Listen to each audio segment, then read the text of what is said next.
Greetings everyone, my full name is Nguyễn Thị Thanh Nga and I'm an 8th grader from Nguyễn Secondary School, Pleiku City, Gia Lai Province, and I'm very excited to be here.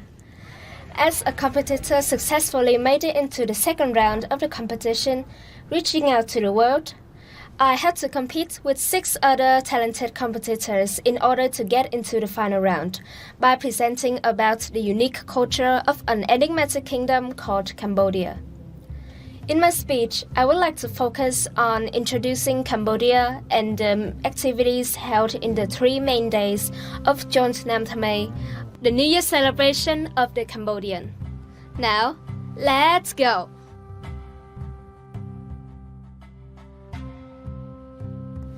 Cambodia is a country located in the southern portion of the Indochina Peninsula in Southeast Asia, bordered by Thailand to the northwest, Laos to the northeast, Vietnam to the east, and the Gulf of Thailand to the northwest.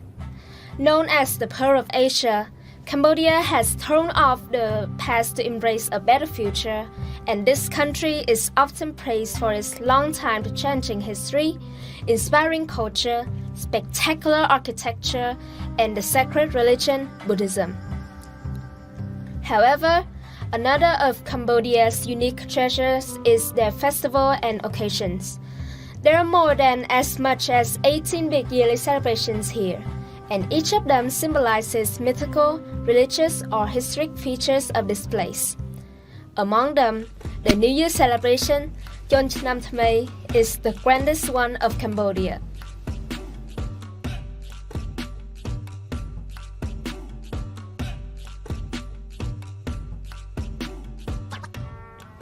Every May 14th, Cambodia will celebrate Choi Thmay, a New Year celebration of the Khmer and the most expected celebration of the year.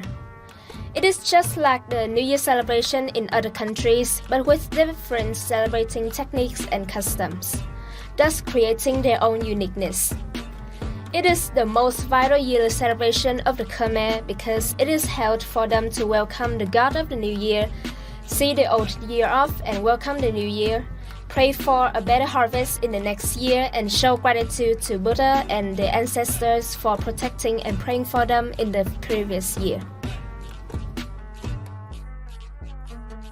Khmer people always prepare for the New Year ceremony very carefully. They clean and redecorate their house, buy and prepare the typical food for the holiday such as curry and jaggery-based moonshine, stop off from work, relax, and set their cattle free. The 3 official festival days are held joyfully and excitingly.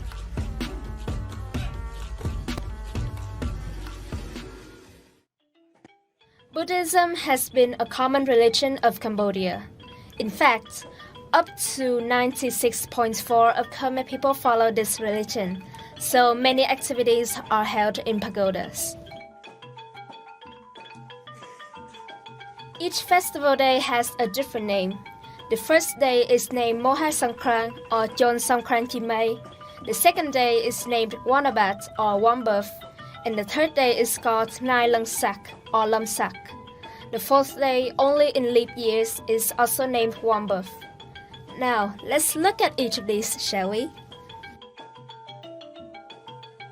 Yes, before the festival day, there is the night of Eve.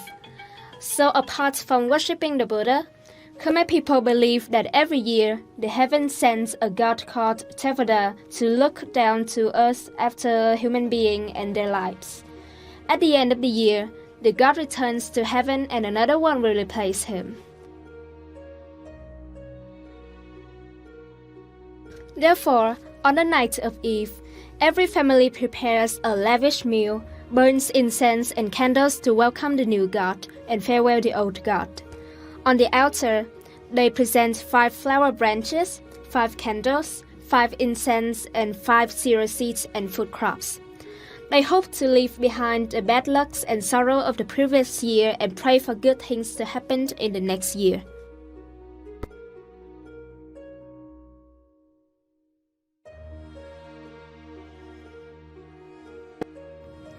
On the first day of Mahasankrant, people make offerings to their ancestors and use scented water to wash their faces in the morning, their bodies in the afternoon, and their feet in the evenings.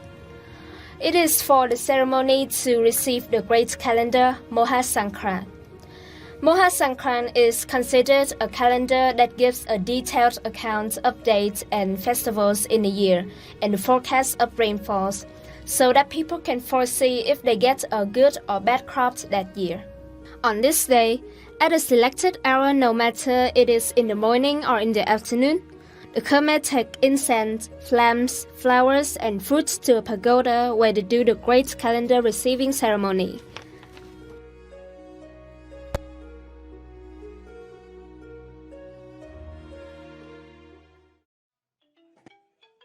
At the pagoda, Mahasankrant is put on a red lacquered gilded tray and then placed on a palanquin, and then carried 3 times around the main sanctuary.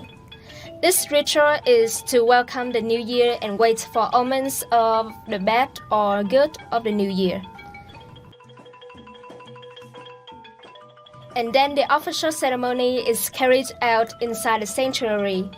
After doing the procession ceremony, every participant gathered to pray to the Buddha and chant prayers for a happy new year. Young males and females walk out to the pagoda yard and join in fun activities until the late night.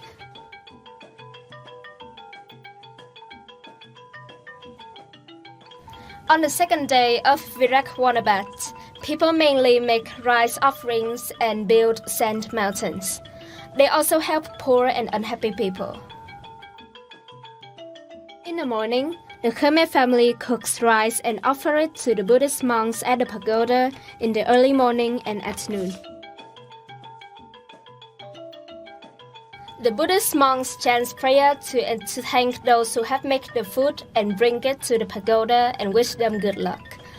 And in the afternoon of the same day, people start to heap up sand mountains in search of happiness and luck. They build small mountains facing 8 directions and one in the middle, which represents the universe. This custom originates from an age-old legend, and it displays people's aspiration for rain.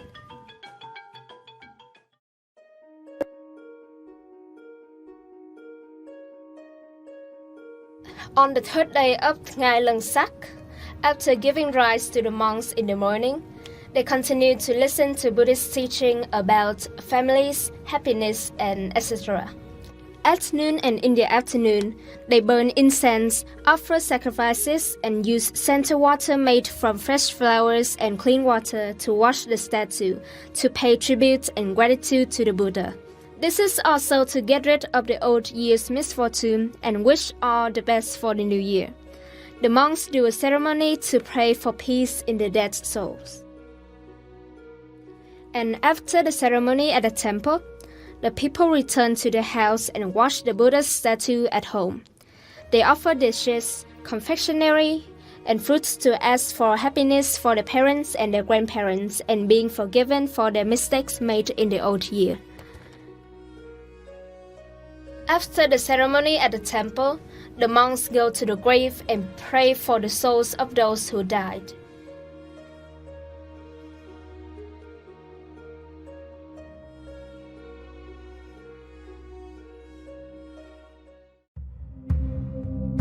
Cambodia is such a charming country, and their festival, Chnam Thmay, is absolutely incredible, right?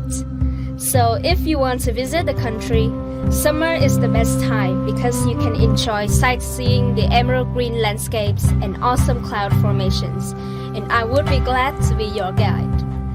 Thank you for watching my video, and I hope you all have a great day.